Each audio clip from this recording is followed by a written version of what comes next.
ভারতবর্ষের হিমাচল প্রদেশের বুকে ধৌলাধার পর্বতমালা যেন প্রকৃতির এক অপূর্ব সৃষ্টি। এখানকার তুষার ঢাকা পর্বতশৃঙ্গ, সবুজ দেবদারু বন, পাহাড়ি নদীর কলকল শব্দ আর নির্মল পরিবেশ এই অঞ্চলকে গড়ে তুলেছে এক অনন্য স্বর্গভূমি। প্রকৃতির এই মনোমুগ্ধকর সৌন্দর্যের মধ্যেই শতাব্দীর পর শতাব্দী ধরে গড়ে উঠেছে বহু প্রাচীন ও অলৌকিক মন্দির, যা আজও লক্ষ লক্ষ ভক্তদের কাছে গভীর আস্থা ও ভক্তির কেন্দ্র। এই যাত্রায় আমরা পৌঁছে যাব কাংড়া ভ্যালির সেই সব তীর্থক্ষেত্রে যেখানে প্রতিটি মন্দিরের সঙ্গে জড়িয়ে আছে পৌরাণিক কাহিনী, ইতিহাস এবং অসংখ্য অলৌকিক বিশ্বাস। শক্তিপীঠ কাংড়া দেবী, অনন্ত জ্যোতির প্রতীক জ্বালামুখী দেবী, ভক্তদের মনোবাঞ্ছা পূরণকারী চিন্তাপূর্ণী ধাম, প্রাচীন বৈদ্যনাথ মহাদেব মন্দির এবং রহস্যময় মাসরুর রককাঠ মন্দির, প্রতিটি স্থানই ভারতীয় সংস্কৃতি ও আধ্যাত্মিক ঐতিহ্যের এক অমূল্য সম্পদ। তাহলে চলুন আমরা একসঙ্গে বেরিয়ে পড়ি হিমালয়ের ধৌলাধার পর্বতমালার কোলে। আমরা দেখব পাহাড়ের অসাধারণ সৌন্দর্য, জানব এই প্রাচীন মন্দিরগুলোর ইতিহাস আর অনুভব করার চেষ্টা করব এখানকার আধ্যাত্মিক পরিবেশ। আশা রাখি এই যাত্রা আপনাদের ভালো লাগবে। আজ প্রথম পর্বে আমরা দর্শন করব সুপ্রাচীন বৈদ্যনাথ মহাদেব মন্দির।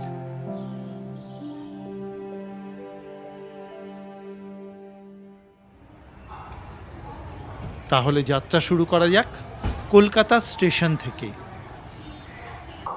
আমি গত 15 জুলাই কলকাতা স্টেশন থেকে আপ 13151 কলকাতা জম্বু তাওয়াই এক্সপ্রেস ধরেছিলাম।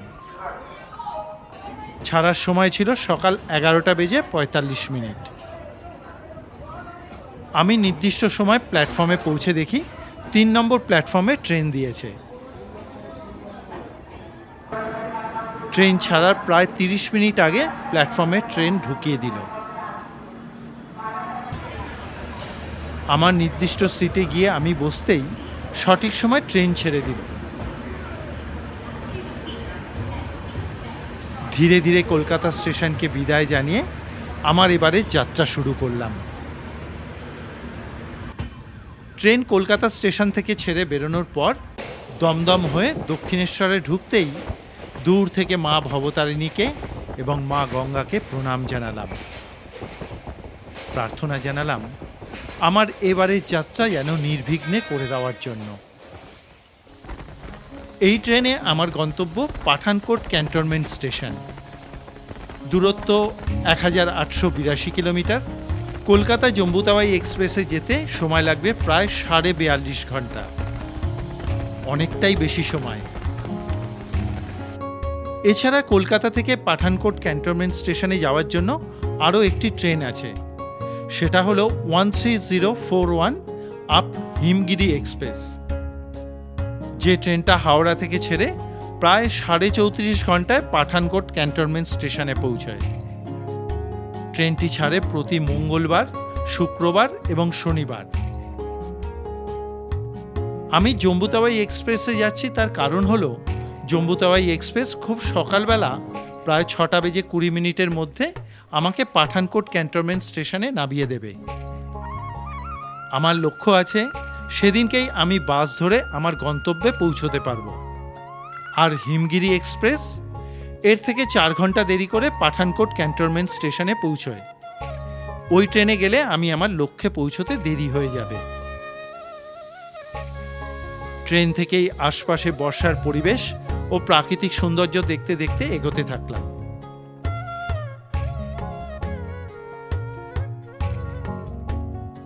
প্রায় 2 রাত্রি ট্রেনে কাটানোর পর তৃতীয় দিন সকালবেলা আমাকে জম্বু তাওয়াই এক্সপ্রেস আমার গন্তব্যে নামিয়ে দিল।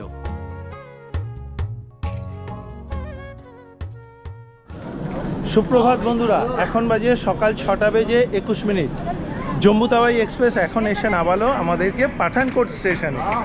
এটার ট্রেন দাঁড়িয়েছে 2 নম্বর প্ল্যাটফর্মে। এখন আমাদেরকে সামনের দিকে এগোতে হবে, বাস স্ট্যান্ডের দিকে যাব। চলুন নতুন আরেকটা যাত্রা শুরু করা যাক। ট্রেন আমাদেরকে নামিয়ে দিয়ে জম্মুর উদ্দেশ্যে বেরিয়ে গেল।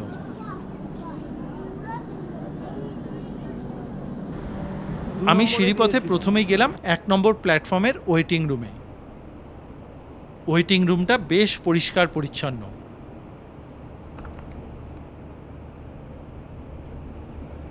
আমি এখানে ফ্রেশ হয়ে স্নান করে নিলাম। আমার জামা কাপড় বদলে বেরিয়ে পড়লাম প্ল্যাটফর্ম থেকে। স্টেশনে ওয়েটিং রুমে ফ্রেশ হয়ে বেরিয়ে পড়লাম। এখন এই সামনে অটো আছে, এই অটো ধরে এখান থেকে যাব পাঠানকোট বাস স্ট্যান্ডে। চলুন যাওয়া শুরু করা যাক। দাঁড়িয়ে থাকা টোটোতে উঠে পড়লাম।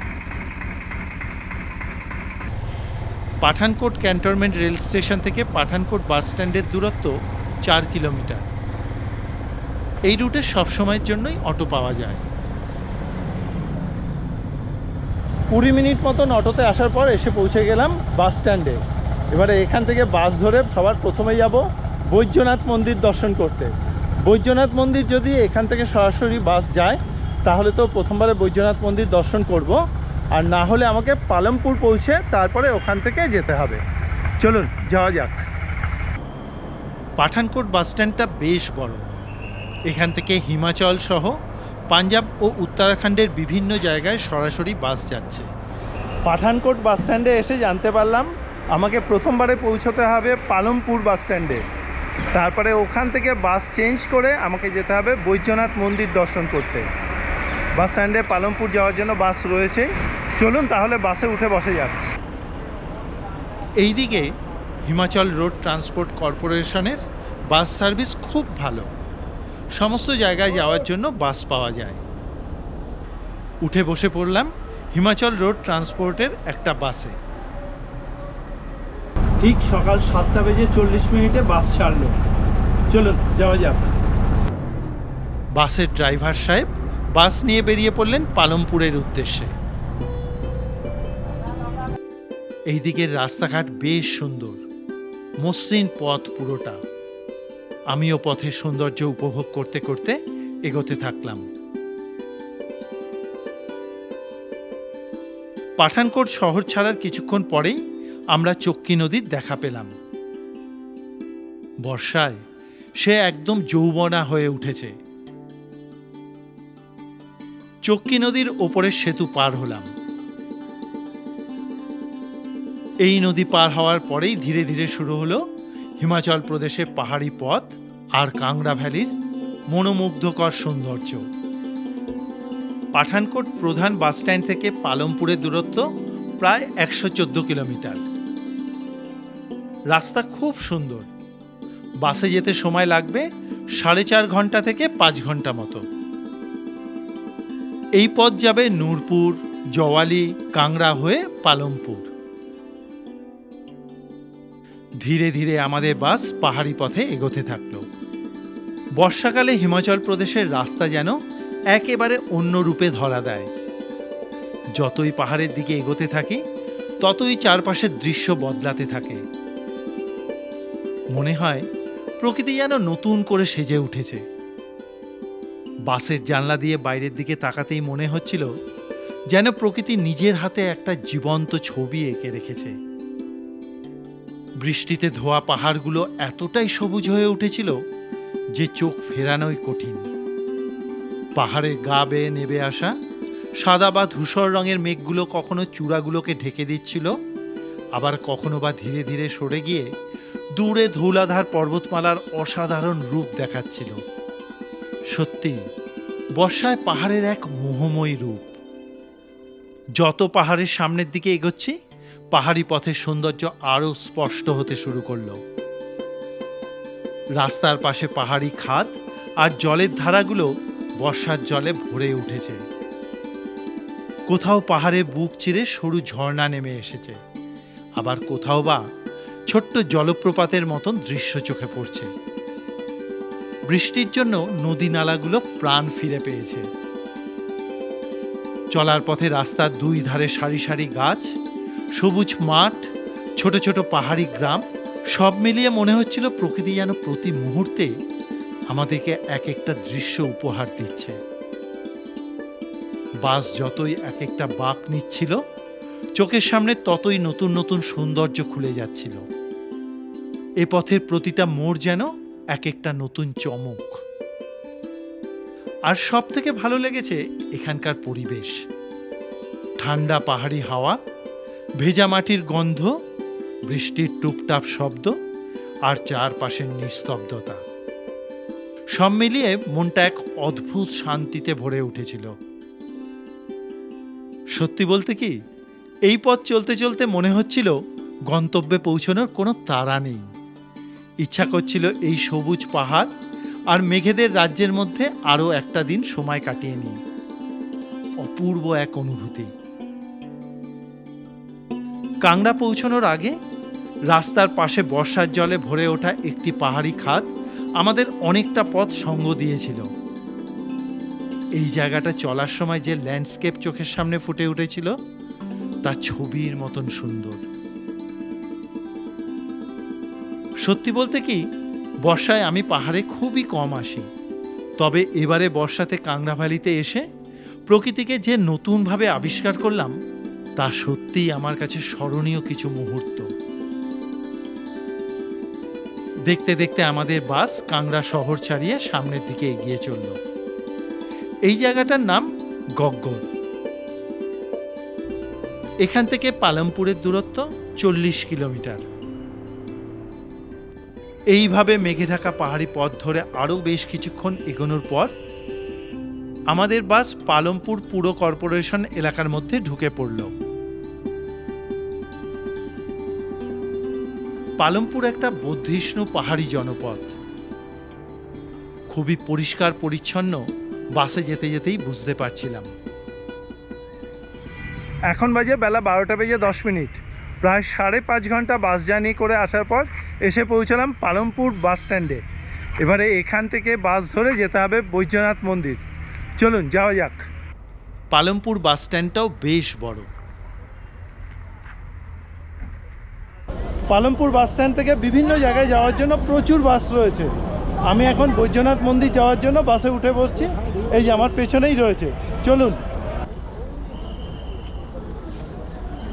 উঠে বসে পড়লাম বাসের মধ্যে। মিনিট 5 মধ্যে বাস ছেড়ে দিল। পালমপুর থেকে বৈদ্যনাথ মন্দিরের দূরত্ব 12 কিলোমিটার। বাসে যেতে সময় লাগবে মিনিট 20 মতো। বাস আস্তে আস্তে বৃষ্টি ভেজা পাহাড়ি পথ ধরে এগোতে থাকলো। এই পথে চলতে চলতে পালমপুরের বিখ্যাত চা বাগানের কিছুটা অংশ দেখতে পেলাম। জায়গাটা সত্যি ছবির মতন সুন্দর।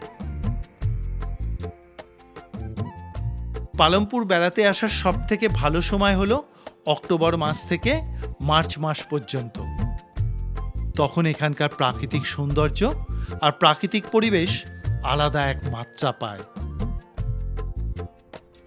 জানলাম সেই সৌন্দর্য অকল্পনীয় সুন্দর। পথ চলতে চলতে ড্রাইভার সাহেবের সঙ্গে কথা হচ্ছিল। তিনি জানালেন পাঠানকোট জংশন স্টেশন থেকে একটা ন্যারোগেজ লাইনে ট্রেন আসে বৈদ্যনাথ পর্যন্ত। সারাদিনে 2টি ট্রেন চলে। এই ট্রেনের যাত্রাপথের প্রাকৃতিক সৌন্দর্যও অকল্পনীয় সুন্দর। দেখতে দেখতে বেশ কিছুক্ষণ চলার পর আমরা আমাদের গন্তব্যে পৌঁছে গেলাম। প্রায় 1 ঘন্টা বাস জার্নি করে আসার পর এসে পৌঁছে গেলাম বৈদ্যনাথ মন্দিরের প্রবেশদ্বারের কাছে। চলুন দর্শন করে আসি। ঢুকে পড়লাম মন্দির কম্পাউন্ডে।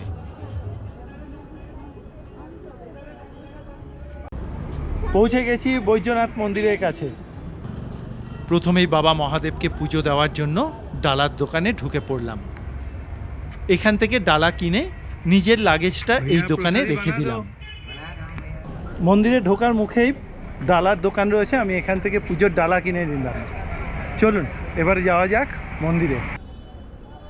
ধীরে ধীরে এগিয়ে চললাম মন্দিরের দিকে।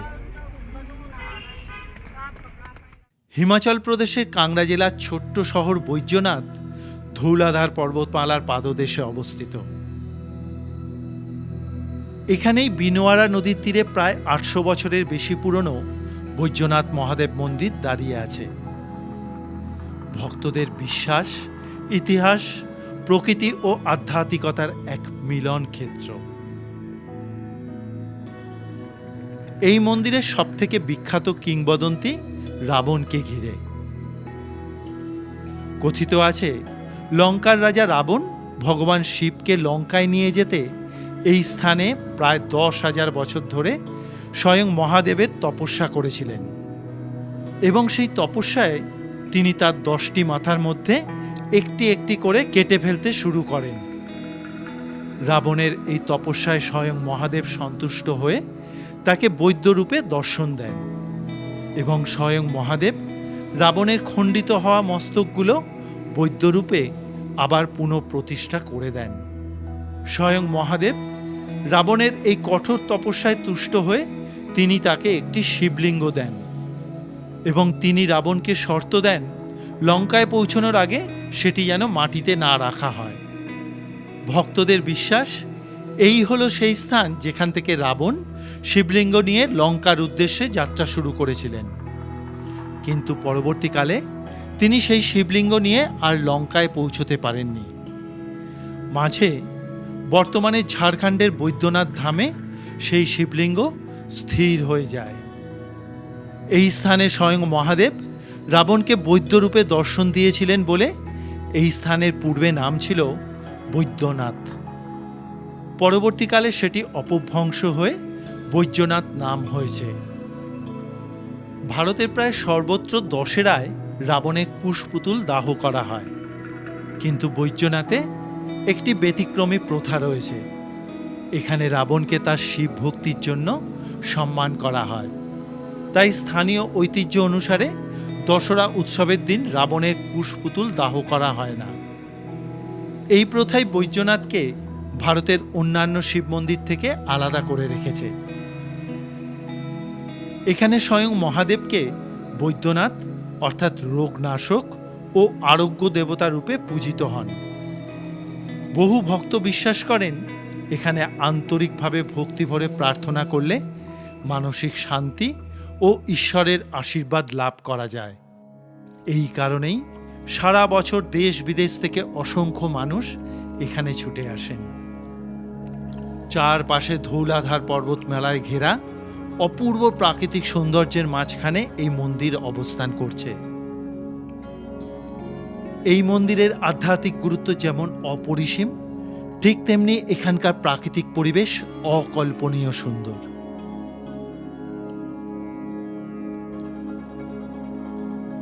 মন্দিরের শিলালিপি থেকে জানা যায় ১২০৪ খ্রিস্টাব্দের দুই ব্যবসায়ী ভাই আহুকা এবং মান্নুকা এই মন্দিরকে পুনঃপ্রতিষ্ঠা করেছিলেন। এর আগে এই স্থানে একটি প্রাচীন শিব মন্দির ছিল বলে শিলালিপিতে উল্লেখ রয়েছে। স্থানীয় মানুষজন বিশ্বাস করেন প্রাচীন মন্দিরটি পঞ্চপাণ্ডব এসে প্রথম স্থাপন করেছিলেন। পরে ১২০৪ খ্রিস্টাব্দে তৈরি হওয়া মন্দিরটি কাংড়ার কাটোচ রাজারা মন্দিরটি সংস্কার করেন। ১৯০৫ সালে ভয়াবহ কাংড়া ভূমিকম্পের পরেও মন্দিরটি তুলনামূলকভাবে অক্ষত ছিল এবং পরবর্তীকালে তার সংরক্ষণ করা হয়। বর্তমানে এটি ভারতের প্রত্নতাত্ত্বিক জরিপ বিভাগের অর্থাৎ এএসআই এর অধীনে সংরক্ষিত। আমি মন্দিরে ঢুকে খুব সুন্দরভাবে পুজো দিয়ে নিলাম।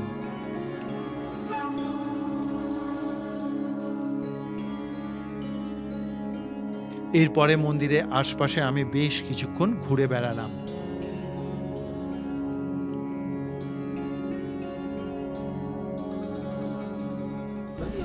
ये विग्रह जो है शिव पार्वती दोनों ही के विग्रह के अंदर है। शिव शक्ति का मंदिर है ये। त्रेता युग में यहाँ पर रावण ने तपस्या की। आपने सुना होगा कि रावण ने अपने शीश काट के भगवान को जो है प्रसन्न किए थे, तो यहाँ पर रावण ने अपने शीश काटे, यहीं से रावण का दशानन हुआ। उसके बाद इस वक्त जो आप बिल्डिंग स्ट्रक्चर देख रहे हैं ये पांडवों द्वारा बनाया गया है, लगभग 5,500 वर्ष पुराना है। यहाँ विशेष महत्व यही है कि ये जो है रावण की तपस्थली है। रावण ने 10,000 वर्ष यहाँ पर तप किया। পুরো মন্দির চত্বর ঘুরে বেড়ালাম অনেকক্ষণ ধরে, তার সঙ্গে বাবা মহাদেবকে পুজো দিলাম, মনে পেলাম অপূর্ব এক শান্তি। আপনারাও আসুন, এই সমস্ত গুরুত্বপূর্ণ তীর্থস্থানগুলো দর্শন করুন। আমার মনে হয় আপনারা যে শান্তি পাবেন মনে, এ ভাষা দিয়ে বলা যায় না। চলুন এরপরে এখান থেকে বেরিয়ে পড়ি আমাদের পরবর্তী গন্তব্যের উদ্দেশ্যে। আজকের ভিডিও আপনাদের কীরকম লাগলো তা কিন্তু অবশ্যই করে একটা মতামত জানাবেন কমেন্ট বক্সে। এটা আমার তরফ থেকে আপনাদের কাছে একটা অনুরোধ রইল। আজকের মতন ভিডিও এখানেই শেষ করছি। দেখা হবে আগামী পর্বে হিমাচলের আরেক গুরুত্বপূর্ণ তীর্থস্থানে। ততক্ষণের জন্য বিদায়। সবাই ভালো থাকবেন, সুস্থ থাকবেন।